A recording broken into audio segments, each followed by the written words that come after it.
We all wish each other have a good day, but nobody really talks about how to have a good day. Having a good day is not just an abstract idea. It's not just a dream or something that you can imagine. It is a concrete principle based on very specific actions that you take. It is a series of choices that you make throughout the day that ends up with you having a good day. That is what we are going to talk about in today's video. Hi everyone, I'm Dr. Siddharth Warrior. I'm a neurologist and welcome to my YouTube channel where we talk about neuroscience, health, and all the things you can do to make your life better.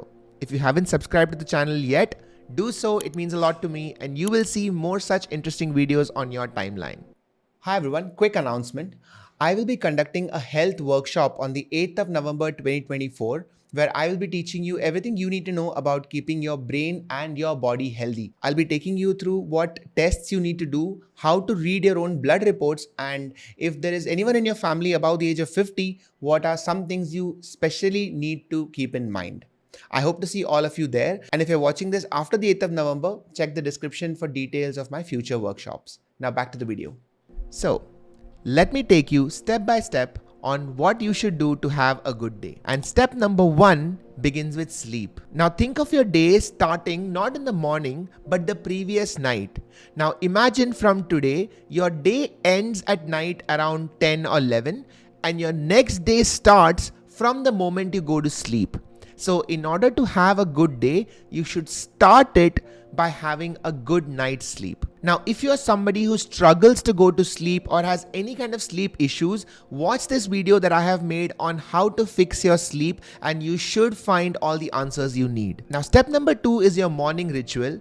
Good morning, I hope you slept well. It is time to set the tone for the day. Now, from the moment you open your eyes, the first few things that you do are important, because those are the actions that decide how the rest of your day is going to go. So take it easy, don't jump into anything, don't rush to open your phone or start scrolling. Instead, take a few moments to just bring yourself back to your baseline, because that transition from sleep to wakefulness is a critical period where all the neurochemistry in your brain is changing. Dopamine levels are going up, cortisol levels are going up, testosterone is going up, and that early morning period is important. So what are the few things that you can do to make that morning period better? One of the most important things is light exposure. So as soon as you wake up, try to go outside or near a window and just get morning sunlight. Think of morning sunlight as nature's way of waking you up and telling your brain and telling your body that it is time to get ready for the day. If you don't have that sunlight exposure, your melatonin and serotonin levels don't get adjusted as well as they should, and that in turn can lead you to have poorer sleep the next day. And so you can see how this becomes a cycle. So fix this by getting morning exposure early on. The next important step is movement, and it need not be anything too much like going for a run. All you need to do is to stretch and move your arms and legs enough to wake your body up. One of the things that people don't know about or forget is that dopamine, which is the pleasure molecule in the brain, is closely linked to movement. And if your body moves, your brain will release more dopamine, which will lead you to have more motivation to do things.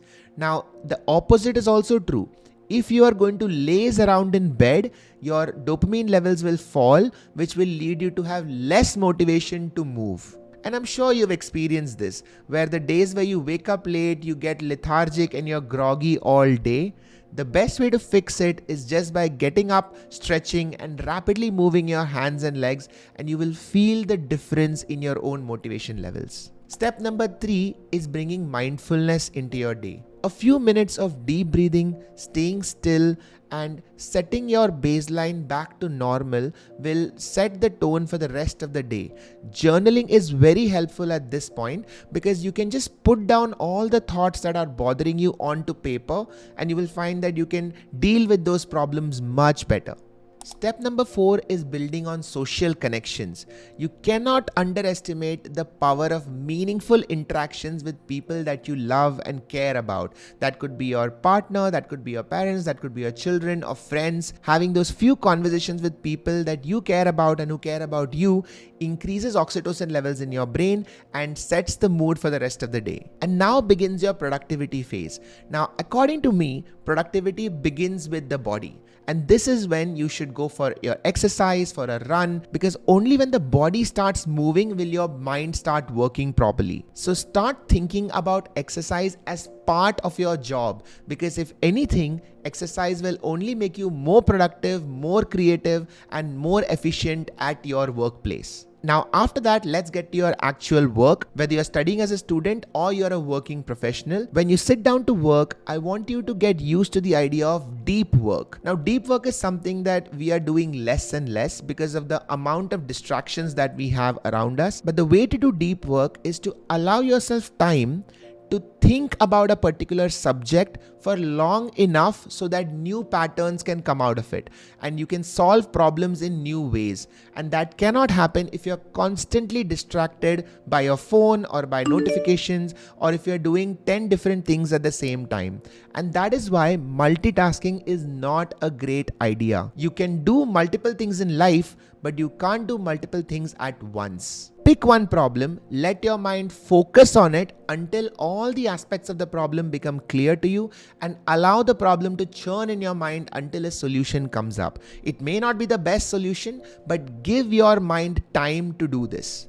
And that is the core concept of deep work. I'll be putting out a bigger video just on how to do deep work later. So if you're interested in that, subscribe to the channel and stay tuned. And finally, once we are nearing the end of the day, start using the concept of digital sunset. Remember that we have evolved to live in a world of circadian rhythm where there is light in the morning and darkness at night, and exposing yourself to a lot of screen and bright lights at night does put your circadian rhythm off and it affects your melatonin levels. So start applying this hack where you start dimming the lights as the evening progresses, and you go from bright white lights to warm lights to dimmer lights as you get closer to dinner and the moment of sleep. Reduce the use of bright screens and loud noise, and as you get closer to the point of sleep, slow down your movements. Go for a 10 to 15 minute slow walk after dinner and ease your way into sleep. One practice that I've been finding useful is before going to sleep, just noting down some of the highlights of the day, some of the good things that has happened in the day, just to make sure that you're highlighting the positives of your life more. You can call this gratitude journaling or positive reflections. And that brings your good day to a close and you're about to start your next one. And like I said, your next good day starts with a good night's sleep. So good night everyone. I hope you enjoyed this video. If you liked the video, hit the like button, subscribe to the channel, and I will see you guys in the next one. Bye. Take care.